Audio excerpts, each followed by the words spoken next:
எல்லாருக்கும் ஸ்தோத்திரம். இந்த யூடியூப் வழியாக பார்க்குற என் சகோதர சகோதரிகளுக்காக கர்த்தரை ஸ்தோத்திரிக்கிறேன். அடியாலையும் ஒரு ஊழியத்தை தந்து என்னையும் பயன்படுத்துகிற என் தேவாதி தேவனுக்கு கொடான கொடி நன்றி. இன்றைக்கி ஒரு சுகத்தை குறித்து நாம் பார்க்க போகிறோம். எப்படிலாம் சுகத்தை பெற்றுக்கொள்ளலாம், சுகத்தை கெடுக்கிற காரியங்கள் என்னென்ன என்பதை நம்ம பார்க்க போகிறோம். ஆமென். உன் அலங்கத்துக்குள்ளே சமாதானம், உன் அரண்மனைக்குள்ளே சுகம் இருப்பதாக அப்படின்னு சொன்னால், நாம் அலங்கம், நம்ம நம்ம காமௌண்டுக்குள்ளே என்ன இருக்குமா? சமாதானம். உன் அரண்மனைக்குள்ளே வீடு, அரண்மனைக்குள்ளே சுகம் இருப்பதாக. இது எல்லாருக்குமே என்ன பண்ணுவோம் தெரியும். அது இருக்கணும்னா அந்த காம்பவுண்டுக்குள்ளே, அந்த வீட்டுக்குள்ளே அது இருக்கணும்னா என்ன நடக்கணும் அப்படின்னு சொன்னால், அங்கே ஒரு சமாதானம் இருக்க வேண்டும். யாரிடத்துல இருந்து அப்படின்னு பார்த்தீங்கன்னா, நம் கூட இருக்கிற சகோதரர்கள் நிமித்தம், தாய் தகப்பன் நிமித்தம், நம்ம சிநேகிதர் நிமித்தம் நமக்கு என்ன இருக்கணுமா? ஒரு சமாதானம் இருக்க வேண்டும். என் சகோதர நிமித்தமும் என் சிநேகிதர் நிமித்தம் உன்னில் சமாதானம் இருப்பதாக என்பேன். எனக்குள்ளே சமாதானம் இருப்பதாக என்பேன். எங்கள் தேவனாகி கர்த்தரின் ஆலயத்தின் நிமித்தமும் எனக்கு நன்மை உண்டாக தேடுவேன். பிரியமானவர்களே, இது என்ன அப்படின்னு சொன்னால், நம்ம அலங்கத்துக்குள்ளே, நம்ம அரண்மனைக்குள்ளே சகோதரரும் சிநேகிதர நிமித்தமும் அங்கே ஒரு சமாதானம் இருக்குமானால் சுகம் தானாக நமக்கு வரும். நாம் நிறைய நம்ம பார்ப்போம். என்ன பார்ப்போம்னு சொன்னால், நம்மளை கல்லெறிய பார்ப்பார்கள். நிறைய நேரம் குடும்பத்தை பிரிக்க பார்ப்பார்கள். சில நேரங்களில் நம் மேலே போராமை கொண்டதுனால நம்ம மன கிளேசப்பட என்ன பண்ணுவாங்கன்னா செய்ய வைப்பார்கள். அது சகோதரராக இருக்கலாம், சிநேகிதர் நிமித்தம். அதனால தான் பாருங்கள், என் சகோதர நிமித்தம் என் சிநேகிதர் நிமித்தமும் உன்னில் சமாதானம் இருப்பதாக என்பேன். நமக்குள்ளே இந்த சமாதானத்தை பெறும்பொழுது சுகம் தானாக கிடைக்கும். சில குடும்பங்களெல்லாம் நாம் பார்த்தோம்னா, அப்போல்லாம் பாட்டி தாத்தா அப்பா அம்மா அப்புறம் பேரன் பேத்திகள் 4 மருமக அப்படிலாம் இப்போ கூட இருக்காங்கண்ணே. நான் ஒரு வீட்டில் கொடுத்துனா இருந்தேன். அந்த வீட்டில் பார்த்திங்கன்னா 3 ஆம்பளை பிள்ளைங்க, பொண்ணு கிடையாது. அவருக்கு கூட பிறந்தவங்க 4 பேர். அவர் சொல்கிறாரு, 4 பேருமே ஃப்ரெண்ட்ஸ் மாதிரி இருப்பாங்களாம், அண்ணன் தம்பிங்கெல்லாம். இப்போ இந்த 4 வருஷத்துக்கு கதை சொல்கிறேன் நான். எனக்கு தெரியும், எங்கள் ஹவுஸ் ஓனர் பார்த்திங்கன்னா, அவங்க 4 அண்ணன் தம்பியுமே ஃப்ரெண்ட்ஸ் போல் இருப்பாங்களாம். இவருக்கு 3 பையன், எங்கள் ஹவுஸ் ஓனருக்கு 3 பையன். அந்த தம்பி பிள்ளைங்க, தம்பி பொண்ணு, அண்ணன் பொண்ணுங்களுக்கெல்லாம் இந்த பிள்ளைகள் என்ன பண்ணுமா செய்யுங்களாம், போக வர எல்லாருக்கும் நல்லது கெட்டதுக்கெல்லாம் இவர் நிற்கிறாரு, அவங்களும் ஓடி வராங்க.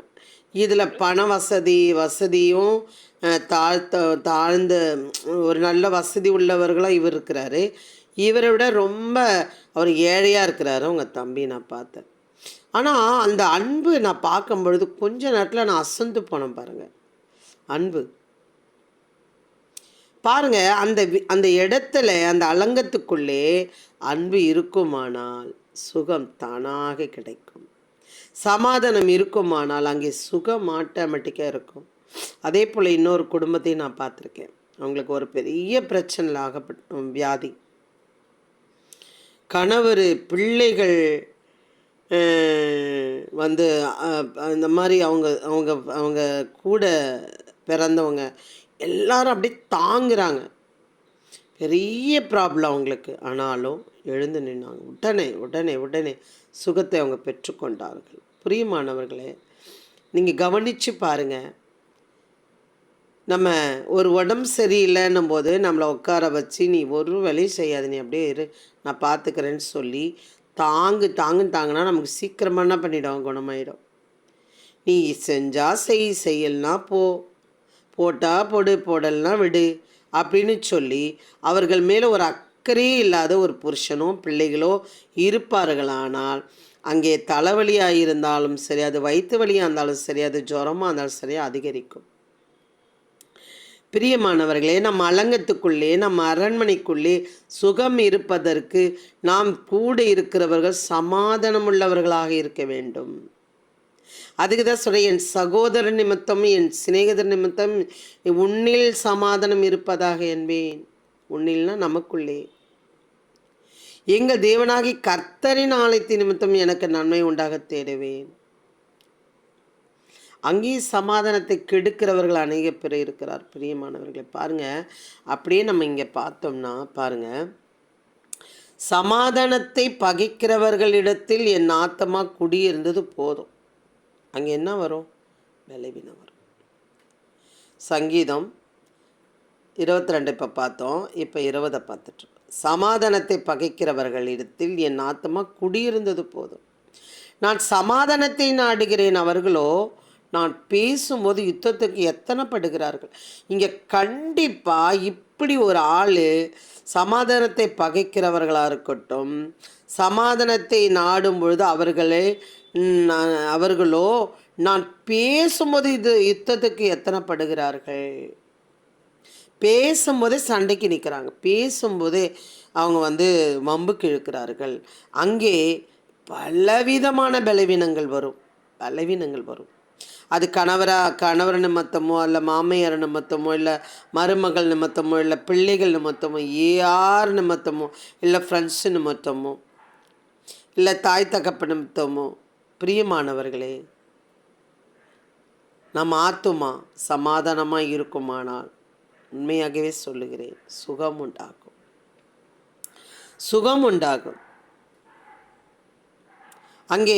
அங்கே பலவீனங்கள் இருக்கிறதுக்கு அங்கே நிறைய வாய்ப்பே கிடையாது. டாக்டர் சொல்லுவாங்க, ரொம்ப கவலைப்படாதீங்க. அப்படி கவலைப்பட்டீங்கன்னா அதிகமாக என்ன பண்ணும்? வியாதிகள் வரும். எனக்கு எங்கள் சித்தப்பா ஒருத்தர் ரொம்ப கடைசி, அவர் எல்லாரையும் காட்டிலும் கடைசி. ஒரு ஃபஸ்ட்டு 2 பிள்ளைங்க, ஒரு மகனுக்கு திருமணம் பண்ணார், இன்னொரு மகனுக்கும் திருமணம் பண்ணார். அந்த மகள் என்ன பண்ணான்னா விட்டுட்டு போயிட்டா, அம்மா வீட்டில் போயிட்டா. தப்பாலாம் இல்லை, அவங்க என்ன அண்டர்ஸ்டாண்டிங் சரியில்லை, போயிட்டா. அவருக்கு அதே கவலை. எல்லாரை விட சின்னவர் அவர், எல்லாரை விட சின்னவர், சின்ன சித்தப்பா. பாருங்கள், ஹார்ட் அட்டாக்ல இறந்துட்டார். எல்லாரும் சொன்ன ஒரே வார்த்தை, பெரிய மகனை நினைச்சு கவலை. பிரியமானவர்களே, கவலை கொடுக்கிற காரியம் நம் எலும்புகளை உருக்கும்.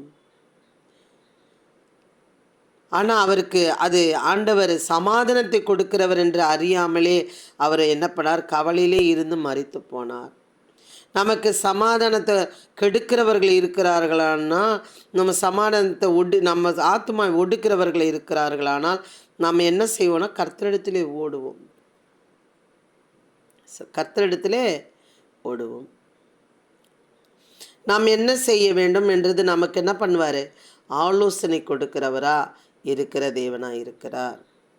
நம்ம என்ன பண்ணுவோம்னா, எனக்கு ஒத்தாசை வர பர்வதங்களுக்கு நேராக என் கண்களை ஏறெடுக்கிறேன். வானத்தை பூமியை உண்டாக்கின கர்த்தரிடத்திலிருந்து எனக்கு ஒத்தாசை வரும். உன் காலை தள்ளாட விட்டார், உன்னை காக்கிறவர் உறங்கார். இதோ இஸ்ரவேலை காக்கிறவர் உறங்குவதுமில்லை, தூங்குவதுமில்லை. கர்த்தர் உன்னை காக்கிறவர் கர்த்தர் உன் வலது பக்கத்திலே உனக்கு நிழலாயிருக்கிறார். பகலிலே வெயிலாகில் இரவிலே நிலவாகில உன்னை சேதப்படுத்துவதில்லை. கர்த்தர் உன்னை எல்லா தீங்குக்கும் விலக்கி காப்பார். அவர் உன் ஆத்துமாவை காப்பார். வேற யாரும் காக்க முடியாது. பிரியமானவர்களே, கிறிஸ்தவர்களுக்கு நன்றாக தெரியும் மனுஷனால் சமாதானம் தரவே முடியாதுன்னு சொல்லி. அவன் தூக்கத்தை தர முடியாது, அவன் கெடுக்க தான் முடியும். பாருங்க, கர்த்தர் உன் போக்கியும் உன் வரத்தையும் முதற் கொண்டு என்றைக்கு காப்பார். இதை படிக்கும் போதே சமாதானம் விடும். சமாதானத்தை உண்டு பண்ண மாக்கினை அவர் ஏற்றுக்கொண்டார். அவர் தழும்புகளாலே நம்ம குணமாகிறோம், சுகமாகிறோம். பிரியமானவர்களே, இந்த வேதத்தை வைத்திருக்கிற குடும்பங்களாக இருக்கட்டும், அந்த நபராக இருக்கட்டும், எப்படியாவது இடத்துல பெற்றுக்கொள்வார். பாருங்கள், இன்னொரு வசனம் ஒன்று 22, 23 அப்படி தான் படிச்சுட்ருக்கேன். எருசலேமின் சமாதானத்துக்காக வேண்டிக் கொள்ளுங்கள், உன்னை சிநேகிக்கிறவர்கள் சுகித்திருப்பார்கள். அவரை சிநேகிக்கும் பொழுது, எருசலேமுக்காக நம்ம ஜெபிக்கும் பொழுது சுகம் தானாக வருமாம். பிரியமானவர்களே, நம்மளை எலும்புரிக்கியாக செய்கிறவர்களை விட்டு தள்ளி இருந்து கர்த்தரை பற்றி கொள்ளுங்கள், சுகத்தை பெற்றுக்கொள்ளுங்கள். உங்கள் அலங்கத்துக்குள்ளே, உங்கள் அரண்மனைக்குள்ளே சுகம் கண்டிப்பாக பெற்றுக்கொள்வீர்கள். கர்த்தர் உங்களை ஆசீர்வதிப்பாராக. ஆமென். அல்லேலூயா.